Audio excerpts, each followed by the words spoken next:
You are sitting with your phone in your hand. It is not a dramatic moment. There is no rain on the window, no swelling music, just you on whatever surface you ended up on, the couch, the edge of the bed, the floor with your back against the wall, and the phone and the weight of a question you have not said out loud yet. Did I ruin my life by digging too deep into my own mind? You do not ask it to anyone, you just sit there with it. And the silence in the room feels different from ordinary silence. It feels like the silence of something that has already shifted and has not finished shifting yet, like the air after a door closes that you know is not going to open again the same way.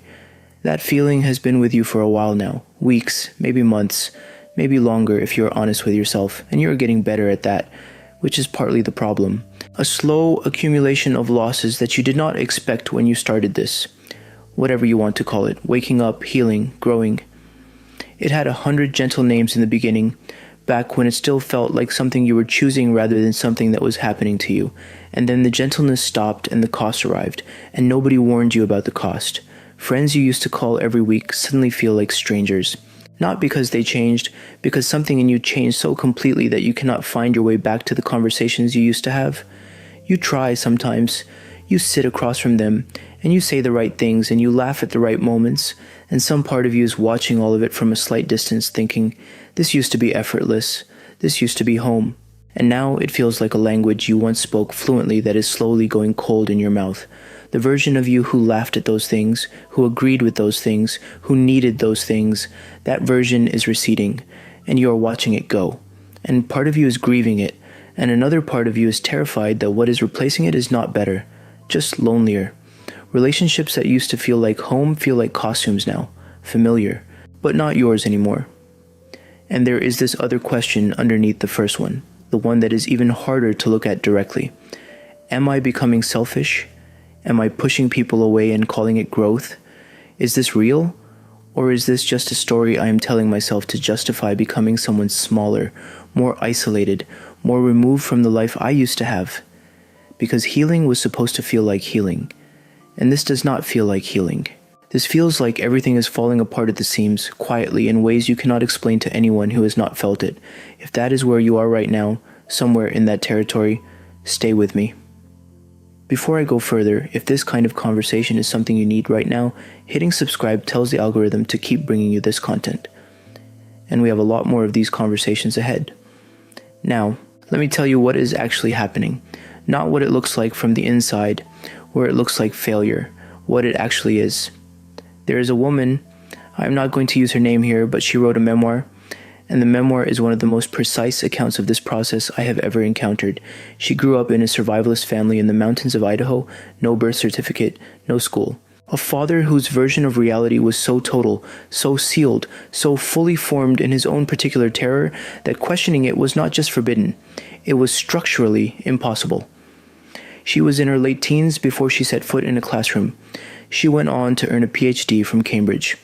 And the cost of that, of becoming who she actually was the near total loss of her family.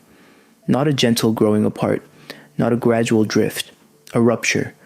The kind that does not close. The kind that leaves you standing on one side of something while the people you came from are on the other side, and the distance is not geographic, it is ontological. They live in a version of reality that requires you not to exist as you actually are. She did not push them away. She did not become selfish. She became herself.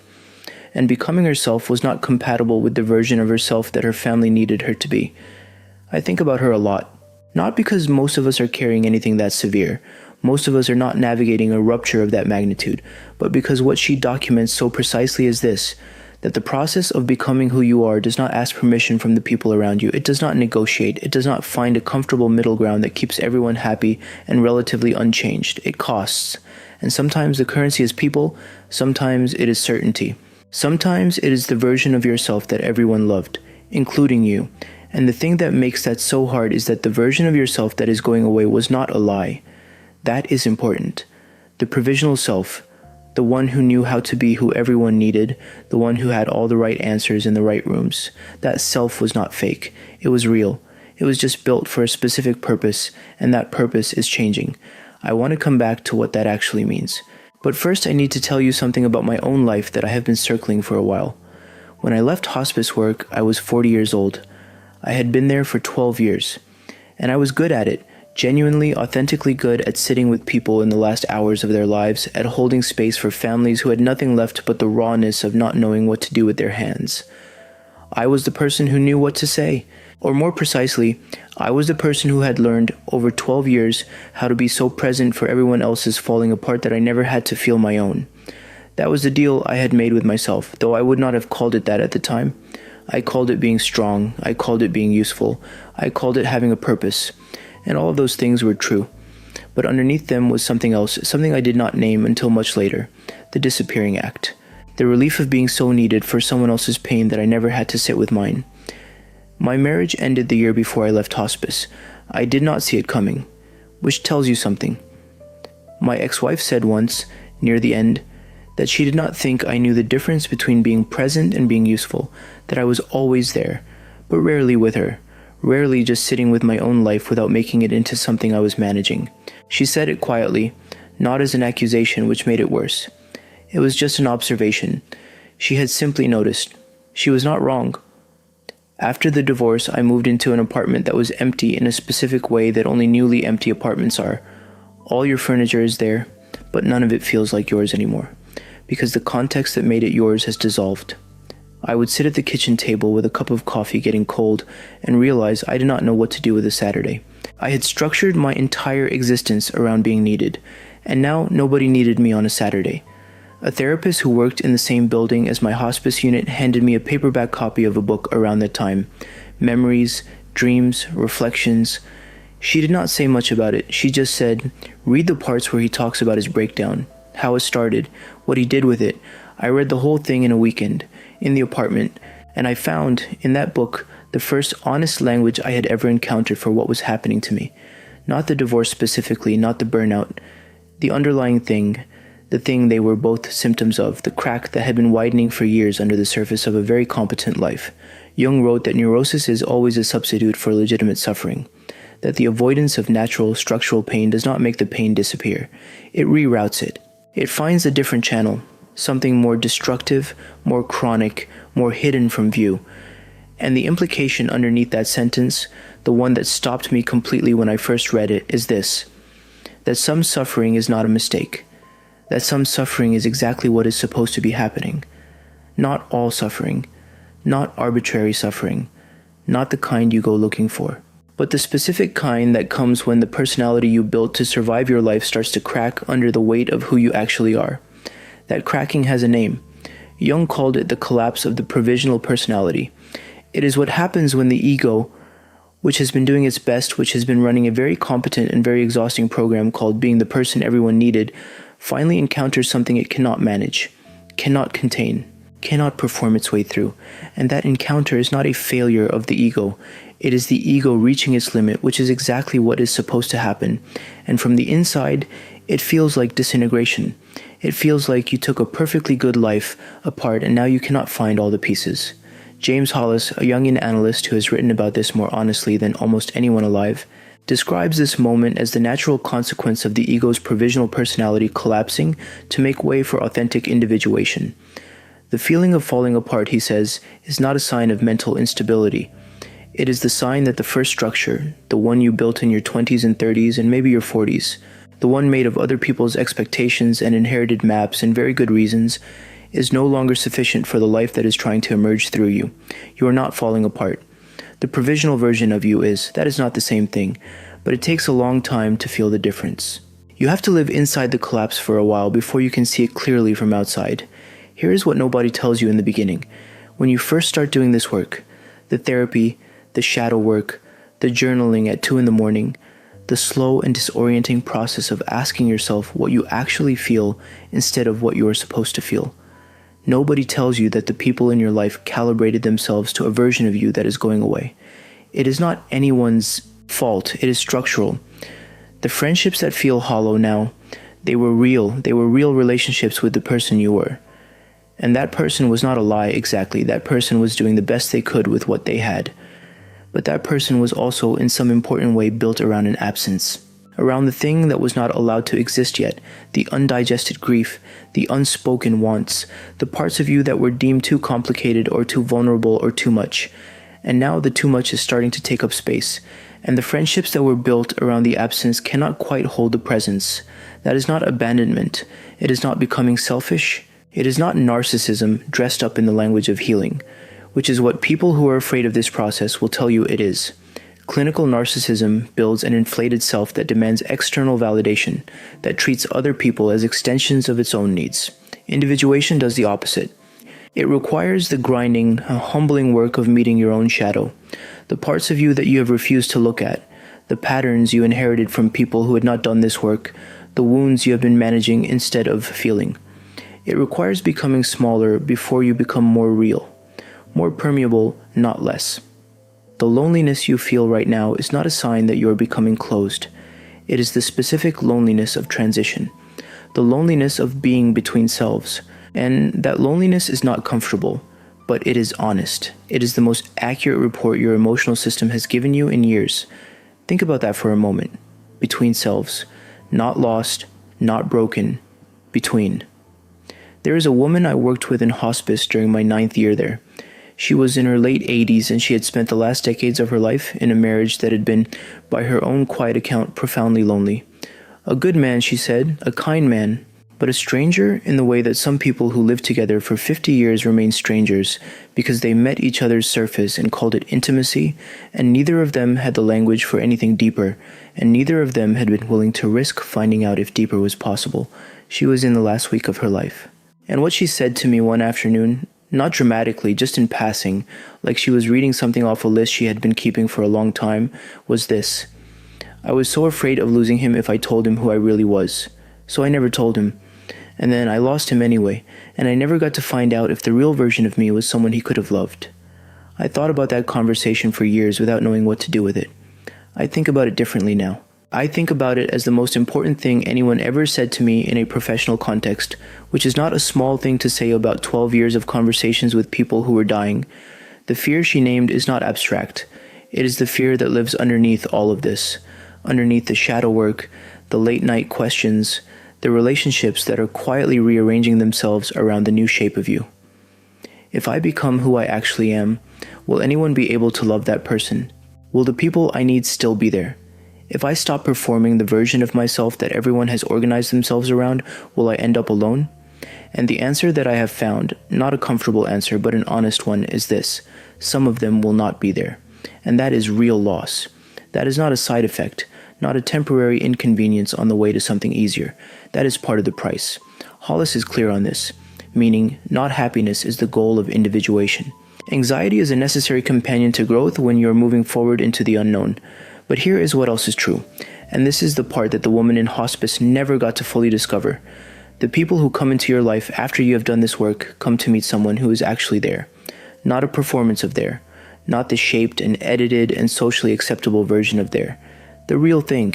And that kind of being met, being seen by someone when you are not managing how you are seen, is so different from what you had before that there is almost no shared vocabulary for both experiences.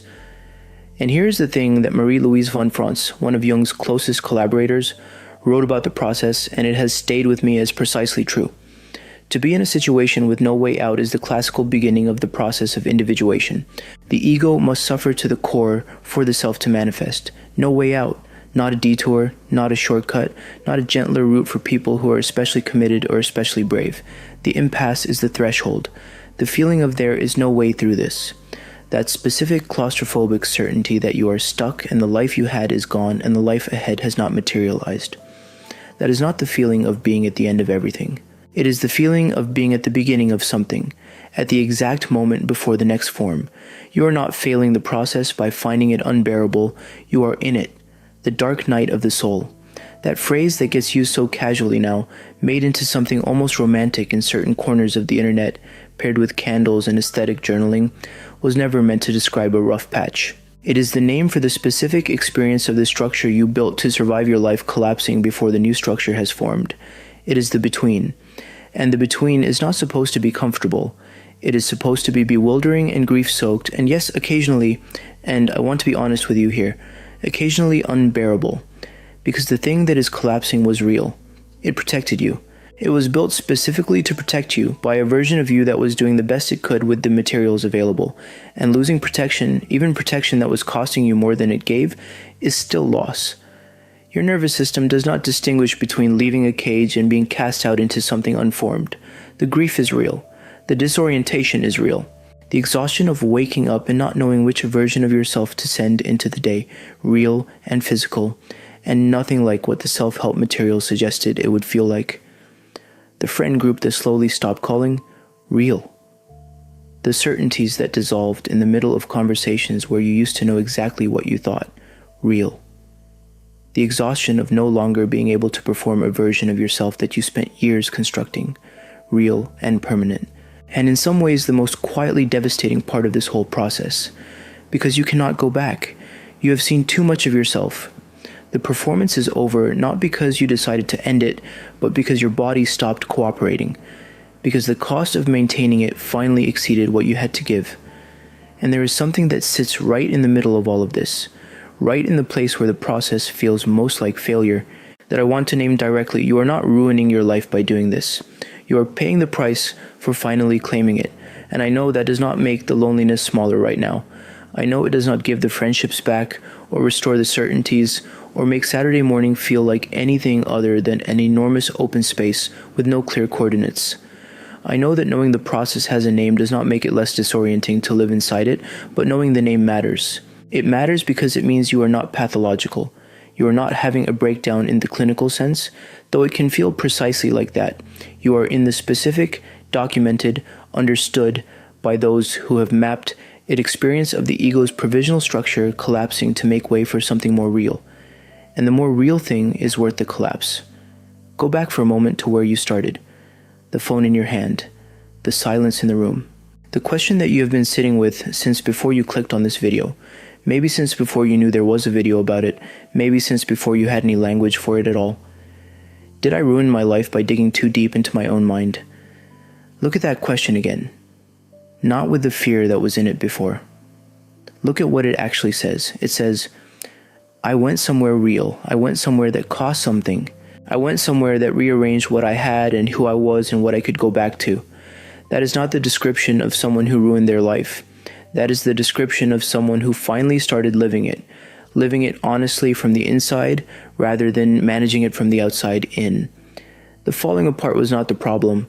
The falling apart was the first honest thing your life did in a long time. The people who drifted, they drifted because there was finally someone real enough to drift from. You cannot lose something you were never fully showing. The loss you are grieving is proof that something real was there. The certainties that dissolved, they dissolved because they were built on the provisional self's need for solid ground, not on what was actually true. And the ground of what is actually true, which is uncertain and alive and always being discovered, is more reliable than the solid ground that was never real. The loneliness that feels like damage is the loneliness of being between selves, and it will not last forever. Not because it will simply fade, not because something will distract you from it, but because you will not remain between forever. Something is forming. Something is taking shape through the pressure of all of this. It takes the time it takes. The woman who spent 50 years afraid to show her husband who she really was, she died knowing she had made the choice not to find out. That knowledge was its own grief, separate from all the others. You are still here. You still have the question in your hands. You still have time to find out what the real version of you is capable of. In relationship, in work, in the specific quality of presence that only becomes possible after you stop spending your energy managing how you appear. That is not nothing. That is, in fact, almost everything. You are not ruining your life. You are paying for it. And what is on the other side of this? I do not know the specific shape of what is waiting for you because the shape is yours and I cannot see it from here. But I know with the kind of knowing that does not come from books but from 12 years of sitting with people who were dying and seeing which ones had done this work and which ones had not. Which ones had found the real version of themselves in time and which ones had spent their lives managing a version that was never quite them. I know that what waits on the other side of legitimate suffering is not just relief. It is something genuinely extraordinary. And you are closer to it than you think. If this video reached something that has been sitting unspoken in you, something you have been carrying without a name for it, and if this kind of conversation is one you want us to keep having, there is a way to support that. It is called Super Thanks, and it lives below this video. It is not about us. It is about making it possible to keep doing work that takes the real cost of growth seriously, that does not package transformation into something painless, that is willing to sit with you in the between instead of rushing you toward the other side. If what you heard today felt true, and if truth feels like something worth sustaining, that button is there. And before you close this, I want to know where you are. Leave a comment. Write the word between if you recognize yourself in what I described. If you are in that specific space right now between the self that is collapsing and the self that has not fully formed yet. I read every single one. Not because it helps the channel, though it does. Because I genuinely want to know that you made it to the end of this and something in you shifted, even slightly, even quietly. That shift is the beginning. See you in the next one.